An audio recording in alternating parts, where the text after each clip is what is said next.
Olá, seja bem-vinda e bem-vindo a mais um Humanamente que já está no ar. Você já sabe, espaço de acolhimento, cuidado, informações sobre saúde mental aqui na Band News FM, sempre com a melhor análise. Doutor Daniel Barros, tudo bem? Tudo bem, Rô? Estamos aqui de novo para mais informação, né? Pois é, um programa feito sempre em parceria com o Instituto de Psiquiatria do Hospital das Clínicas da USP.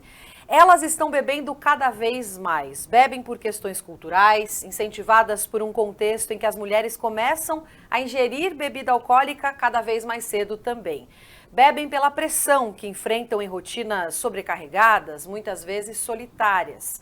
Bebem até por questões hormonais. E sim, as reações do organismo são diferentes para homens e mulheres. O doutor vai falar sobre isso também por aqui. No Humanamente de hoje, vamos discutir os números alarmantes em relação ao abuso de álcool e drogas por parte das mulheres e entender também o que há de mais atual nas pesquisas, nos estudos sobre esse assunto, nas relações entre outros tipos de dependência também entre as mulheres e a associação com problemas de saúde. Recebemos hoje a doutora Patrícia Oshgraf, médica psiquiatra, coordenadora do Programa de Mulher Dependente Química do Departamento do Instituto de Psiquiatria do Hospital das Clínicas da USP, também autora do livro recém-lançado Álcool e Drogas, uma questão feminina. Doutora, bem-vinda. Muito obrigada pelo convite, bom dia a todos, obrigada Daniel. Sempre um prazer conversar com a Patrícia, porque pouca gente estuda tanto e há tanto tempo esse tema que ele era interessante, né? Ele era um tabu até de ser estudado, parecia que a gente estava falando de uma coisa que não existia. Quando a Patrícia começou a estudar isso, parecia que ela estava estudando uma coisa assim, que ela estava inventando quase, né? O álcool era uma coisa tão socialmente associada ao homem, que eu lembro até de uma propaganda.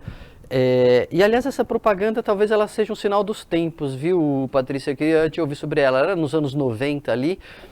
Eu acho que era de um jornal, não tenho certeza. Mas retratava um restaurante e aí o garçom chegava com um pedido, era um casal, né, heterossexual, e o garçom chegava com um pedido, era um suco e um chopp, e o garçom punha o chopp pro rapaz e o suco pra moça. E aí a moça dizia, não, o chopp é pra mim. E aí o final era, os tempos estão mudando, né? E era uma coisa meio de transformação mesmo, Patrícia, e de fato o mundo mudou. É muito bom, obviamente bom para todo mundo que as mulheres e os homens caminhem cada vez mais em direção à igualdade, mas tem esse efeito colateral, né, Patrícia? O uso de álcool em mulheres mudou ao longo desses últimos 30 anos, né, desde que essa propaganda foi ao ar, não é verdade? É verdade, o mundo mudou muito, muito mesmo, assim, para o bem e para o mal, né? É isso que você estava falando, Daniel, é impressionante. O preconceito, infelizmente, não mudou muito, não, principalmente entre os profissionais de saúde, mesmo a população em geral, ainda existe muito preconceito. Ainda a mulher beber é porque ela é mau caráter, porque ela é vagabunda, ainda tem um preconceito muito grande, mas de fato a gente vem se surpreendendo com algumas mudanças, né? Nos últimos menos que 10 anos até, a gente recebe mulheres muito jovens que começaram a beber muito cedo e já tem problemas por uso de álcool. A gente antes não tinha isso. E mais surpreendentemente ainda, a gente recebe mulheres com 45, 50 anos que nunca usaram nenhuma droga e estão usando crack. E você pergunta assim, mas crack, assim, não fumava maconha antes, não cheirava cocaína, crack? Crack. Ah, meu marido usava, eu queria emagrecer, ele falou, bom, usa isso aí que você vai conseguir emagrecer. E aí desenvolve um problema com crack que não tinha, né? Então, essa é uma das mudanças que a gente observa. Então, mulheres jovens com problemas por uso de álcool e mulheres mais velhas com problemas por uso de drogas, que é o contrário do que a gente via quando a gente começou o ProMUD, né, o Programa da Mulher Dependente Química, há 27 anos atrás. O principal lá atrás, Patrícia? Não entendi, desculpa.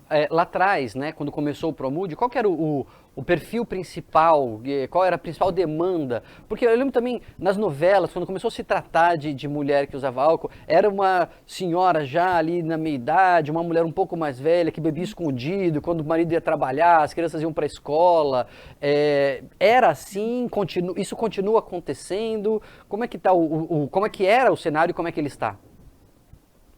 É muito interessante isso, né? Porque eu dou aula sobre álcool e drogas em mulheres, como você bem disse, há muitos anos, né? Então a gente tinha dois grupos de mulheres: as mulheres jovens que usavam cocaína, drogas, e as mulheres mais velhas de meia idade que usavam álcool.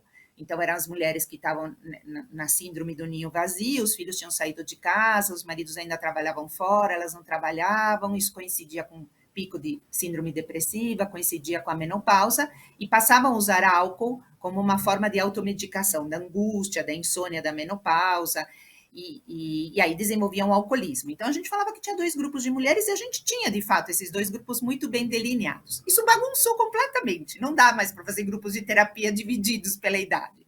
Então, o que acontece? A gente tem mulheres muito jovens que bebem, mulheres mais velhas que usam drogas, e aparecem agora mais dois, até, olha, de verdade, até um ano atrás, 2 anos atrás, eu falava assim: temos 3 subgrupos de mulheres.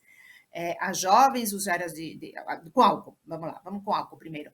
Então, tinha as mulheres mais jovens que começavam a beber como os homens, as mulheres mais velhas que bebiam na meia-idade e as mulheres pós-cirurgia bariátrica. Então, 1/3 das nossas pacientes hoje são mulheres que fizeram cirurgia bariátrica e, a partir de 2, 3 anos da cirurgia, desenvolvem um problema com álcool, um transtorno por uso de álcool. E agora aparece um novo grupo que tem 1, 2 anos, acho que tem muito a ver com a pandemia, que é o uso de hipnóticos, principalmente das drogas Z, Zolpidem. Então, todas as pacientes que a gente internou no último ano, praticamente, foram por abuso de Zolpidem, que é uma nova, né? É um novo mundo. E começa a aparecer o reflexo do que teve nos Estados Unidos, que são os opioides. Então, a gente está começando a ver assim, acho que eu estou falando em primeira mão de um grupo que surge de dependentes de opioides. O fentanil está começando a chegar nas ruas, mas principalmente opioides usados como forma de medicamento, que a gente não via, não tinha isso no Brasil. Né? E mulher gosta de remédio, mulher gosta de se automedicar. Então, há uma tendência a um abuso dessas drogas agora. Do fentanil, realmente assustadora, e a doutora agora trazendo para a gente que isso já está presente no Brasil. Agora, muitos pontos que você tocou, doutora, me chamaram muita atenção. Um deles é essa relação entre cirurgia bariátrica e a dependência química. Como é que é essa relação das dependências, a própria compulsão alimentar com a dependência química? E essas mulheres, elas criam essa dependência depois de fazer a cirurgia bariátrica, desenvolvendo novos hábitos alimentares? Como é que isso acaba acontecendo? Existem, assim, não tem ainda nenhuma resposta muito clara, mas algumas coisas são muito interessantes. Então, quando isto começou, se dizia que só tinha problema por uso de álcool quem tinha compulsão alimentar. Nem todo obeso tem compulsão alimentar. Isso não é verdade. Não tem a ver só com a compulsão alimentar. Tem a ver muito com o tipo de cirurgia. Então, as cirurgias mais agressivas, tipo Y de Roux, que é o bypass, diferente da sleeve, que é menos agressiva, estariam mais relacionados com dependência de álcool. Então, o que acontece? A gente tem um sistema de recompensa que ele fica desequilibrado ou alterado pela comida, pelos alimentos altamente palatáveis. Então, são alimentos mais saborosos, vamos dizer, carboidratos, enfim, açúcar. E esses alimentos altamente palatáveis desequilibram o sistema de recompensa. Quando você faz a cirurgia bariátrica e tira o fundo do estômago, você está tirando alguns hormônios que influenciam esse sistema de recompensa. Então, esse sistema de recompensa, ele fica lá alterado, mas a comida já não serve, porque você tirou esses hormônios. Então, ele fica lá pronto para pegar alguma coisa. E, normalmente, a primeira coisa que aparece é o álcool. Então, essas pessoas começam a beber numa festa, noutra festa, aquilo aumenta a descarga de dopamina, aquilo dá prazer, mais do que outras drogas, que é mais difícil alguém que fez uma cirurgia bariátrica e não usava entrar em contato, e essas pessoas começam a desenvolver um problema por uso de álcool. Por isso que a gente vê isso a partir de 2 anos. Então, eu já tive paciente com 8, 10 anos de cirurgia bariátrica que desenvolve uma dependência de álcool. Então, provavelmente por alteração, não só na absorção do álcool, como também por uma alteração em sistema nervoso central que deixa a pessoa mais vulnerável, o sistema de recompensa mais vulnerável. É como se ele tivesse meio um fio desencapado, pronto para se ligarem a alguma coisa, e aí desenvolve este problema, tá? No Que é próximo grave, bloco eu um vou. terço das nossas pacientes são dependentes de álcool hoje, né? Patrícia, a gente no último bloco, eu deixei no ar aqui a pergunta se uma droga puxa a outra, né? Aquela história que tinha, sabe, das drogas serem o primeiro degrau. Assim, quem estuda a droga diz que não é bem assim, né? Que não é que uma droga necessariamente puxa a outra. Mas tem uma coisa que eu queria conversar com você que existe uma certa barreira, muitas vezes, para as pessoas usarem droga. Né? A maioria das pessoas não usa droga, a gente precisa lembrar disso. E uma vez que essa barreira social acho que ainda é um pouco maior para as mulheres do que para os homens. Né? Isso era muito evidente, parece que vem diminuindo, mas ainda é um pouco maior. Depois que a pessoa pula essa barreira e começa a usar droga, de fato não fica mais fácil ela passar de uma para outra, ou não, ela às vezes pega uma droga e fica naquela. Como é que funciona essa dança e vai esse mix de uma droga para outra, de álcool para outras drogas, ou de uma droga para outra? Na verdade, assim, a gente precisa lembrar, porque eu acho que é muito importante lembrar, e talvez a gente tenha a oportunidade até de falar um pouquinho, que não existem drogas piores do que outras, assim, tudo depende, né? Eu continuo dizendo a mesma coisa que tem sido quase um lema na minha vida, de que o álcool é a pior droga que tem. Não existe nenhuma droga pior do que o álcool. E quando eu me refiro a isso, eu acho que o melhor exemplo disto é a síndrome fetal pelo uso do álcool, que é um tema muito caro para mim. Porque Uhum. assim, a gente fica falando de crack, fica falando de heroína. Assim, a gente tem muito pouco crack comparativamente ao álcool, muito pouca heroína, e a pior droga que tem é o álcool, né? O álcool é responsável pela síndrome fetal pelo uso do álcool, que é a primeira causa de retardo mental infantil não herdável, que não é hereditária, ou seja, prevenível. E a gente não fala disso, né? Quer dizer, a gente fica horrorizado com crack, fica horrorizado com heroína. Quantas pessoas usam heroína no Brasil e quantas pessoas são dependentes de álcool no Brasil? Então, quando a gente fala em droga de entrada ou esse tipo de coisa, a gente, na verdade, a gente incorre num erro muito grave, que é achar que o maior drama da nossa vida é a heroína. Quem usa heroína no Brasil, né? Assim, o maior drama da nossa vida é o álcool. Sempre foi o álcool. É a primeira causa de retardo mental infantil não herdável, que você poderia prevenir. Então, continuo dizendo a mesma coisa. Essa questão de droga de entrada, ela é muito relativa, porque, de novo, faz com que você subestime, por exemplo, a maconha, né? Então, a gente tem uma legião de gente que fuma maconha o dia inteiro.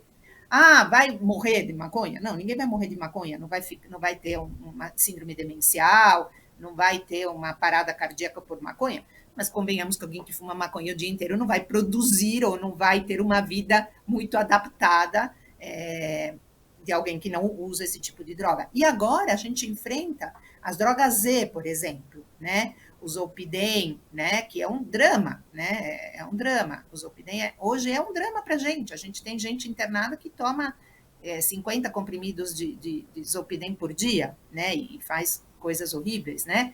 Então, assim, nosso problema continua sendo o álcool e maconha ou benzodiazepínicos ou drogas não benzodiazepínicas. Benzodiazepínicos são os calmantes, né? Uhum. Muito mais do que heroína, né? O cocaína, quer dizer, cocaína é um problema? Mas não chega nem aos pés das outras drogas. Então, essa questão de droga de entrada é muito relativa. Você tem dependente severo de maconha e você tem usuário recreacional de cocaína, né? Uhum. Então, precisamos tomar muito cuidado quando a gente fala em droga de entrada, né? Porque Perfeito.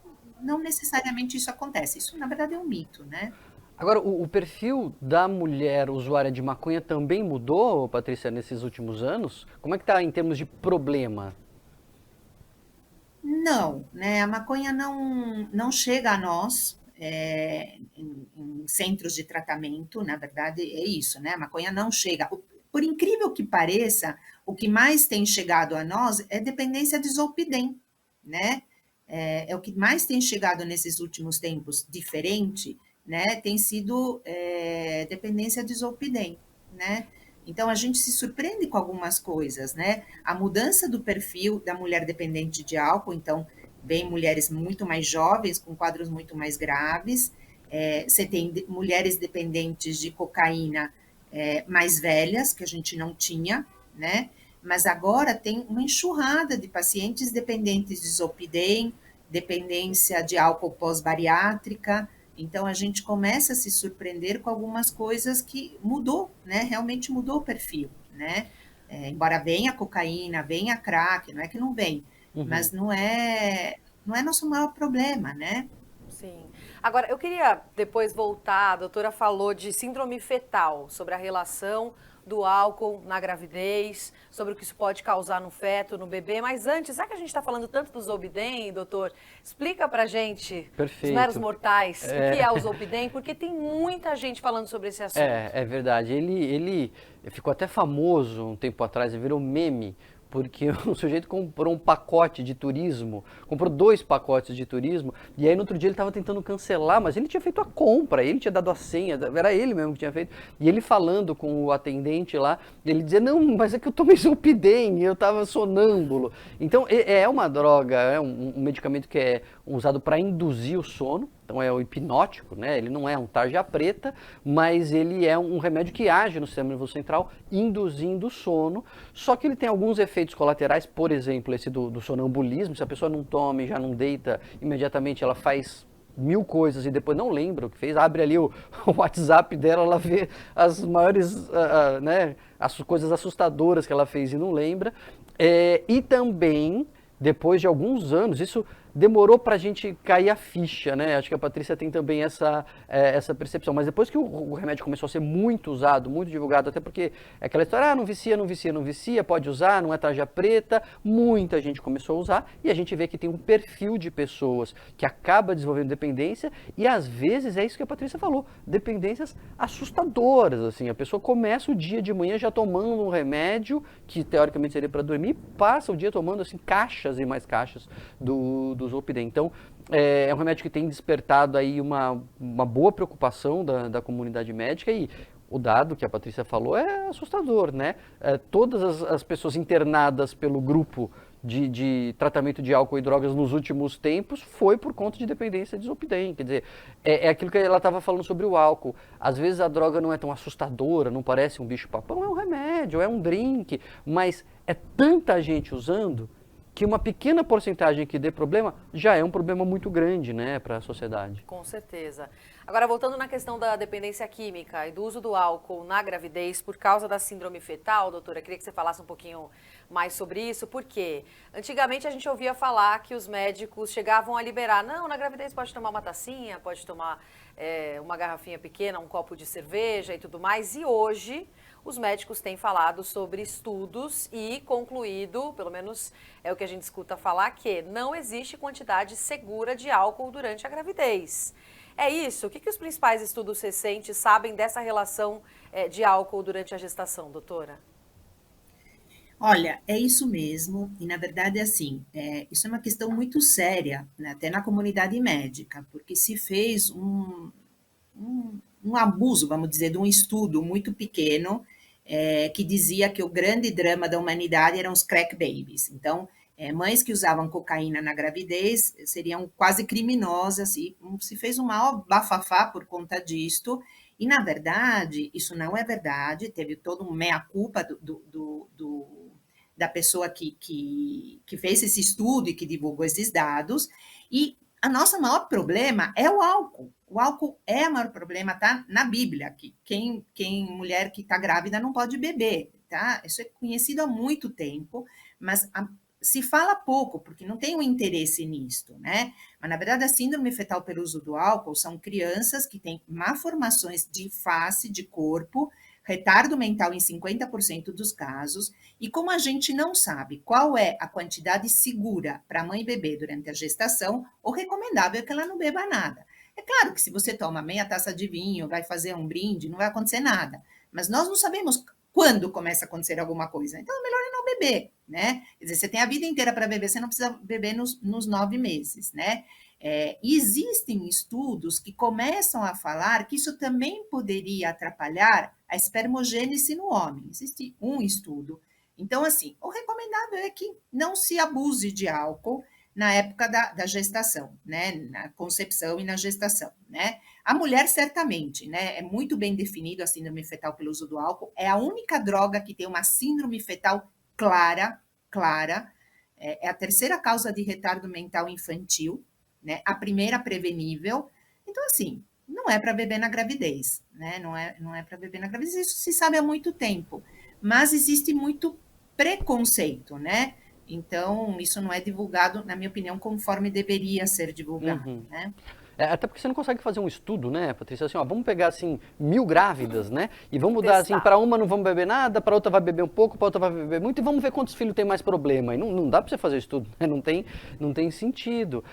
Mas humanamente está aqui para divulgar o que as pessoas não querem divulgar, viu, Patrícia? A gente está aqui para falar, inclusive, uma das colaboradoras do seu grupo já fez um humanamente específico aqui, especial, sobre a síndrome fetal alcoólica, né? Porque de fato a gente não pode deixar de falar, sobretudo porque é uma droga legal, lícita, muito usada e cada vez mais usada pelas mulheres, como mostra aí o seu grupo, né? Como mostra aí a experiência do Promude, o grupo que estuda e trata de mulheres dependentes de álcool e drogas. Gente, hoje conversando sobre dependência química das mulheres. Recebemos a doutora Patrícia Rouch-Greff, especialista no assunto, que também está lançando um livro exatamente em relação a isso, né, doutor? Muitos anos de experiência. Eu vou falar, hein? Agora eu vou entregar o ouro aqui. Eu era aluno, eu era residente, a Patrícia já estava estudando e publicando estudos científicos sobre as mulheres dependentes. Conta um pouco do livro para nós. É a história, assim, a experiência do grupo de vocês? São estudos mais recentes? Faz uma divulgação do livro para os ouvintes, Patrícia. Então, o livro, na verdade, é a comemoração dos 25 anos do Promude, que chega nos 27 por conta da pandemia, mas a ideia era isso, era um pouco trazer a nossa experiência, né? Porque foram 25 anos onde a gente fez muita coisa, estudou muita coisa e viu muitas mudanças nessas mulheres. E é muito bonito, porque assim, a história começou quando eu saí defendi minha tese de doutorado, aí eu falei, bom, homens e mulheres dependentes de álcool evoluem muito mal, mas são, né, evoluem mal do mesmo jeito, então talvez um tratamento só para mulheres funcionasse. Aí fui trabalhar um ano no Ambulim, que é o ambulatório de transtornos alimentares, e descobri que tem algo muito mais difícil de tratar do que álcool e drogas, que são anoréxicas e bulímicas. E depois de um ano teve uma mudança institucional, e aí eu me vi um pouco sem ter muito o que fazer e decidi, junto com a Silvia Brasiliano, que é psicóloga, montar o Promude. Aí eu fui no meu diretor clínico e falei assim, olha, eu queria montar um grupo que atende só mulheres, dependentes de álcool e drogas. Ele falou, olha, você não vai ter o que fazer, você pode até tentar, mas não vai ter paciente. Se não for ter paciente, você volta para o grupo de álcool e drogas misto, tá bom? Eu falei, tá bom, mas deixa eu tentar. No primeiro mês, a gente fechou a triagem de tanta paciente que apareceu. E foi assim que começou o Promude. Então, acho que o livro é um pouco contar essa história. Contar como a gente fez isso, como a gente venceu o preconceito, está tentando ainda vencer o preconceito que ainda, infelizmente, existe. E é bonito de ver a história, né? Porque tem histórias de mulheres que mudaram a vida, né? O tratamento, um olhar para as mulheres, mudou a vida delas. E o que é interessante é que quando eu comecei, se você pegar seus alcoólicos anônimos, os narcóticos anônimos, não tinha praticamente mulheres. E elas falavam, eu não vou, porque só tem homem, eu me sinto mal, tem muito preconceito. E hoje, metade e metade. Hoje, metade dos A, metade dos NA são mulheres. Então, realmente, o mundo mudou. E a gente participou dessa mudança. O livro é um pouco essa coroação dessa história, né? Patrícia, para quem está interessado, qual é o nome do livro? O livro Álcool e uma questão drogas? feminina, Uma questão álcool e feminina. drogas, uma questão feminina, da Red Publicações. Muito bem. Agora, você falou de preconceito, né, Patrícia, que existia, que ainda existe. Imagino que o preconceito, você esteja se referindo ao preconceito ao dependente químico, né? A pessoa que tem uma dependência, seja de álcool, seja de outras drogas, ela é muitas vezes vista como sem vergonha, né? Como alguém que não tem vontade de parar, que sem esforço, sem caráter, tem uma ligação muito forte com o caráter. Imagino que nas mulheres isso ainda ganha uma camada extra, né, por conta da questão de gênero. Isso é uma dificuldade de tratamento? É uma barreira? A pessoa fala assim, não posso admitir porque vão falar que eu sou viciada, e isso pode ser até um empecilho para as mulheres buscarem tratamento, Patrícia? Isso é muito grave, na verdade, muito grave, porque o preconceito existe contra homens e mulheres, mas contra as mulheres é muito maior. é muito maior. É assim, como uma mãe vai usar droga, como uma mãe de família pode usar droga. Então, o preconceito existe até hoje, tanto que assim, eu brinco quando eu vou dar aula, eu pergunto para as mulheres, quantos ginecologistas perguntam para a mulher se ela bebe? Então, o máximo pergunta se bebe. Ah, mas fica por isso mesmo, bebo socialmente, fica por isso mesmo. Dificilmente alguém pergunta para uma mulher de 50, 60 anos se ela fuma crack, né? Mesmo hoje, mudou, está melhor, mas ainda existe muito preconceito. Então, o que acontece? Essas mulheres morrem de medo de procurar ajuda, principalmente se tem filho pequeno, porque elas têm medo de perder a guarda desses filhos, o que muitas vezes acontece, porque já cansei de ver o parceiro dizendo assim: olha, se você for, eu vou entrar dizendo que você não tem condições de ficar com seus filhos, Também tem né? isso. Para as mulheres é mais difícil procurar emprego, isso no geral. Mulheres que usam álcool ou drogas têm muito mais medo de perder o emprego, de não conseguir emprego se alguém souber que estão em tratamento. Então, ainda entrar no tratamento, elas têm muitas barreiras para entrar no tratamento, porque existe muito preconceito. Existe muito preconceito pela sociedade em geral, pelos profissionais de saúde que não perguntam e não sabem muito bem o que fazer com isto, e por parte das próprias pacientes. Se você pergunta para uma paciente o que ela acha dela beber e o que ela acha do homem beber, ela vai te falar: é muito mais feio a mulher beber do que o homem beber, né, doutora? Muito Uhum. mais feio. Como uma mãe de família pode ter problemas por álcool? E a gente escuta isso até hoje, infelizmente. Então, elas têm muita vergonha ainda. Claro, isso é pior nas populações mais velhas do que nas mulheres mais jovens, mas ainda existe esse preconceito. A gente tem preconceito, né? A gente tem preconceito de uma maneira até muito interessante. Vou contar que os ouvintes gostam, eu sempre conto as escorregadas que eu dou na vida também, né, Patrícia? Porque a gente também tropeça, né? E falar do preconceito e uso de álcool, tem uma marca na minha história. Estava no pronto-socorro, assim, coisa de poucos anos de terminada a residência, sei lá, uns 2 anos que eu tinha terminado a residência, e chegou uma senhora assim, uns 65 anos, e ela estava no seguinte quadro, ela dizia que estava vendo bichos. Vendo bichos, ela estava meio agitada e vendo o inseto onde não tinha, estava meio trêmula assim, e eu falei assim: puxa, uma senhorinha, né, tá ficando psicótica, tá delirante, e já estava encaminhando ela para um tratamento de alucinações, né, por conta de psicose. E na hora que ela estava saindo do consultório para ser medicada, ela falou assim: ah, doutor, eu também bebia e parei esses dias. Mas na hora foi assim, fiquei até com vergonha de mim mesmo, porque era um quadro evidente, era óbvio o quadro de síndrome de abstinência, do delirium tremens, né? Que é um quadro grave de síndrome de abstinência alcoólica, e eu simplesmente não considerei que era possível, porque era uma senhorinha de 60, 65 anos, né?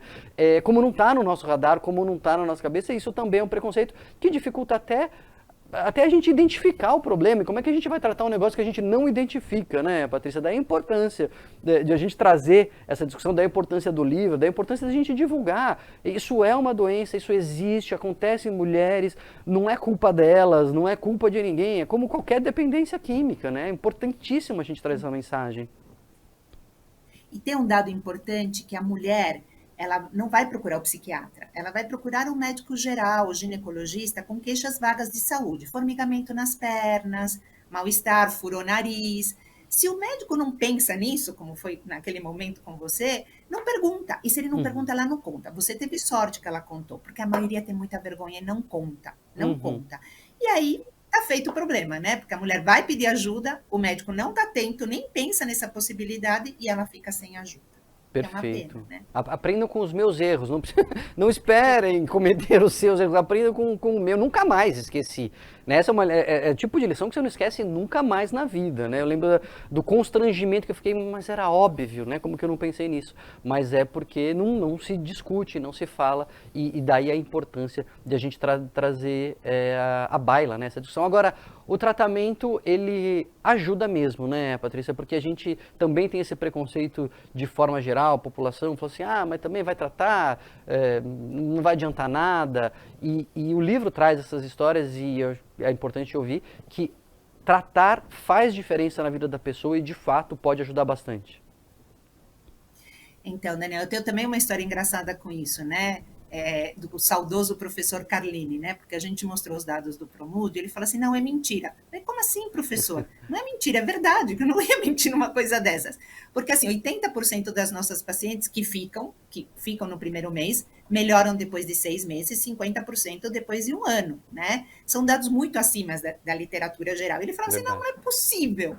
É possível. Se você oferece para a mulher um tratamento específico, voltado para as necessidades da mulher, que são diferentes das necessidades do homem, né? Grupos de homens falam de questões legais, falam de problemas com carro. Grupos de mulheres falam de qualquer coisa, menos de álcool e drogas. Falam da família, falam do companheiro, falam dos... Tem outra... Mulher tem outras necessidades, né? A questão do corpo. Então, assim, você pedir para uma mulher craqueira parar de fumar crack e ela vai engordar 10 quilos, ela não vai parar, né? Eu tenho uma amiga que fala, deprimida tudo bem, gorda jamais. Eu prefiro ficar deprimida do que gorda. Então, para a mulher, algumas questões são fundamentais. A estética é uma questão fundamental, o corpo é uma questão fundamental, a maternidade é uma questão fundamental. Um dos melhores momentos de tratar uma dependente química é durante a gestação. A gente tem histórias lindas com mulheres grávidas que conseguiram parar de usar drogas e brincam que a gente é meio mãe e pai desses bebês, né? Porque a gente ajudou elas a pararem de usar e esses bebês nasceram saudáveis. Então, a mulher tem necessidades específicas. Quando você atende essas necessidades, a evolução é linda, é realmente lindo. Vale muito a pena o tratamento. Conta uma história só, doutora, para a gente encerrar, inspiradora, rapidinho aqui para a gente encerrar o programa. Desse programa de tantos anos, né, de atendimento às mulheres dependentes químicas, para a gente inspirar o término desse Humanamente, por favor. Então, uma das histórias mais bonitas era de uma moça chamada Renata, que nós ficamos grávidas juntas, né? Eu também estava grávida, ela também estava grávida, e era muito triste, né, na verdade, porque ela chegou quando a filha mais velha, né, ela estava grávida, mas a filha mais velha, ela já tinha uma menina de 2 anos, ela e o marido, o companheiro, usavam cocaína, e aí usavam muita cocaína, e aí tem um momento em que ela chega em casa, quebra um copo e a neném anda em cima dos cacos de vidro. E aí ela fica desesperada, a gente opta por interná-la e depois ela tem esse bebê, ela sai da internação e ela meio brinca que a gente é meio pai, mãe desse bebê que nasceu, porque ela para de usar, ela consegue parar de usar, mesmo contra o companheiro, mesmo contra o pai do companheiro que queria tirar os filhos dela, né, o bebê que estava por nascer e a outra menina, e ela banca o tratamento e ela melhora, né. Essa foi uma das histórias mais lindas, porque os filhos teriam a mesma idade dos meus 2 filhos. Então, para mim foi muito emocionante ajudar esses bebês e ajudar essa mãe a sair em frente. Muito obrigada pela participação, por essa conversa com a gente no Humanamente. Esse foi mais um programa, se você pegou no meio, quer rever, consegue fazer isso por todas as nossas plataformas digitais. Dá para escutar no fone, podcast, dá para assistir em imagens também pelo YouTube, claro, aqui no Dial da Band News FM. Doutora Patrícia, muito obrigada, bom trabalho, boa sorte com o livro, até uma próxima.